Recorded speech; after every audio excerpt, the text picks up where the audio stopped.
अगर कोई YouTube पे वीडियो छोड़ता है तो उसका मेन टारगेट होता है एक साल के अंदर 1000 सब्सक्राइबर और 4000 घंटे लाना। लेकिन YouTube में वीडियो छोड़ने का कुछ ही महीने बाद उसकी चिंता होता है कि अगर एक साल के अंदर 1000 सब्सक्राइबर और 4000 घंटे नहीं हुआ तो क्या मेरा चैनल का मोनेटाइजेशन नहीं होगा? क्या मैं मोनेटाइजेशन के लिए अप्लाई नहीं कर पाऊंगा? अगर कर पाऊंगा तो कब कर पाऊंगा?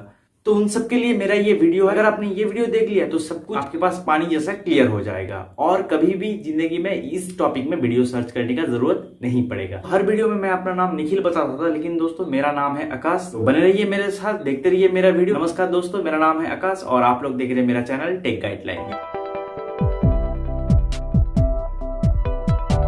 यूट्यूब में पैसा मिलता है गूगल एडसेंस के जरिए और एडसेंस में रजिस्टर करने के लिए आपका 1000 सब्सक्राइबर और 4000 घंटा वॉच टाइम चैनल में होना बेहद ही ज्यादा जरूरी है। टॉपिक को थोड़ा डिटेल में समझाने के लिए मेरा जरूरत पड़ेगा एक व्हाइट बोर्ड। तो इस चीज को समझने के लिए आपको जस्ट 2 ही मिनट देखना पड़ेगा कि मैं पेपर में क्या कर रहा हूँ। देखिए, मैं ये लाइन खींच लिया और इसको बड़ा करके जोड़ दिया, तो और इसको 13 या 14 भाग में काट दूंगा। 1 2 3 4 5 6 7 8 9 10 11 12 13 14 15 16 17। ये जो ऊपर मार्किंग किया ये महीना है। मान लीजिए ये जनवरी, फरवरी, मार्च, अप्रैल, मई, जून, जुलाई, अगस्त, सितंबर, अक्टूबर, नवंबर, दिसंबर, उसके बाद फिर जनवरी आ जाता है, मार्च आ जाता है, जनवरी, फरवरी आ जाता है, मार्च आ जाता है। ठीक है, तो जनवरी का 1 तारीख आपने चैनल खोला, उसी महीने दोस्तों को बोल के आपका सब्सक्राइबर हो गया 20।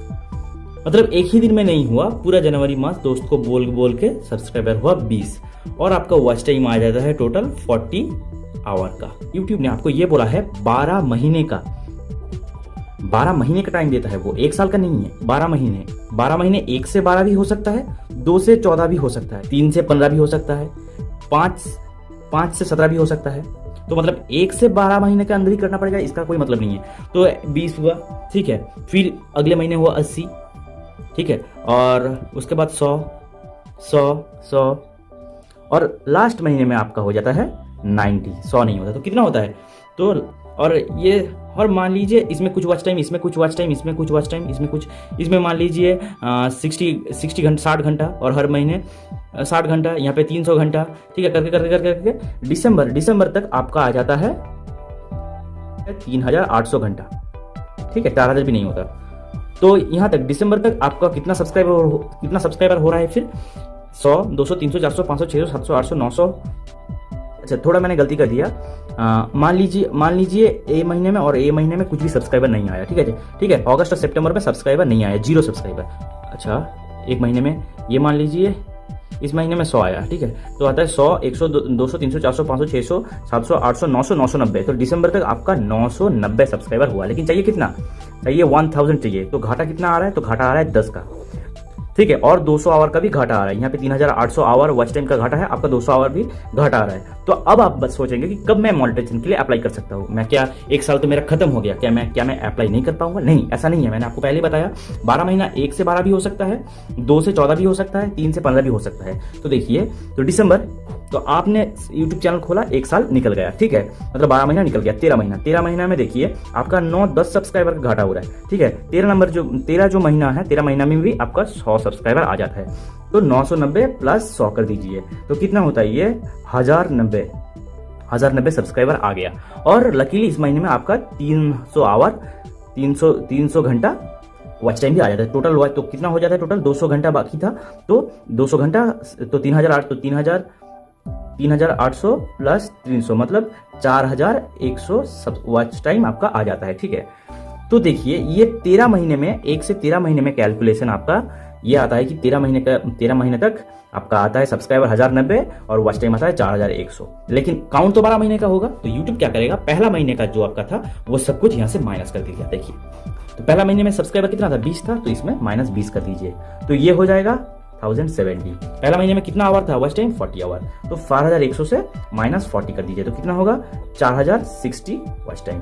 क्या 13 महीने में आपका जो क्राइटेरिया, मतलब 1 महीना तो निकल गया, इसको छोड़ दीजिए। तो अब सोचो कि 2 से 13 12 महीने ही होता है, ठीक है। 1 2 3 4 5 6 7 8 9 10 11 12। तो इस 12 महीने में आपका चैनल क्राइटेरिया कंप्लीट कर पा रहा है क्या? देखिए, 1070 हो गया, मतलब 1000 तो हो रहा है, 4000 भी हो रहा है, मतलब 13 महीने में, मतलब 13 नंबर महीने में आपका चैनल वो सब कुछ सेटिस्फाई कर देता है जो यूट्यूब ने चाहता है। तो मतलब आपका मोनेटाइजेशन के लिए अप्रूव हो जाएगा। 10 से 15 दिन का बाद ही आपका चैनल मोनेटाइज हो जाएगा। लेकिन कुछ कुछ जगह में मोनेटाइजेशन होने के लिए 15 महीना 16 महीना लग जाता है।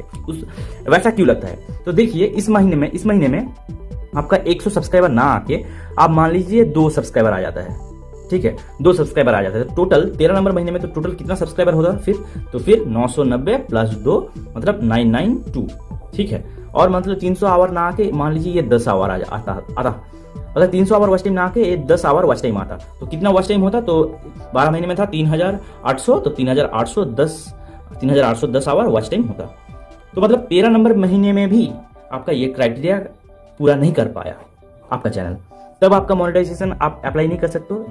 14 नंबर महीने में आपका अगर मान लीजिए 20 सब्सक्राइबर आ जाता है तो ये हो जाता है कितना, 2 1 1, तो 1012 सब्सक्राइबर आपका हो जाता है, ठीक है। और मान लीजिए आपका वॉच टाइम भी आ जाता है कितना, लगभग 250 के लगभग 230 के पास वॉच टाइम भी आ जाता है, 225 कर दीजिए वॉच टाइम आ जाता है, ठीक है।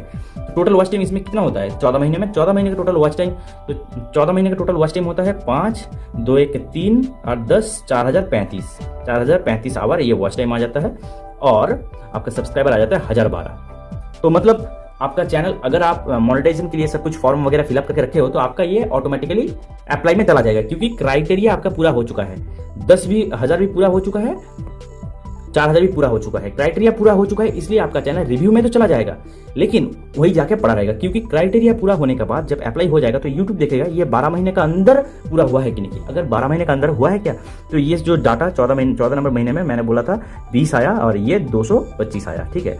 तो देखिए 14 नंबर महीना तो 12 कहाँ तक होता है, तो मार्च से, तो 3 नंबर महीने से 14 नंबर महीना तक 12 महीना होता है, ठीक है। तो इसके पहले का 2 महीना का इससे हमको माइनस करना पड़ेगा। तो पहला 2 महीने में सब्सक्राइबर कितना था 20 और 80, तो इसमें आपको 120 और 80 मिला के 100 माइनस करना पड़ेगा, मतलब फिर आ जाता है सब्सक्राइबर अपना 912, ठीक है। और वो टोटल दोनों ये 2 मंथ मिला के कितना वॉच टाइम था, वॉच टाइम होता है 100, मतलब ये फिर से आ जाएगा 3965।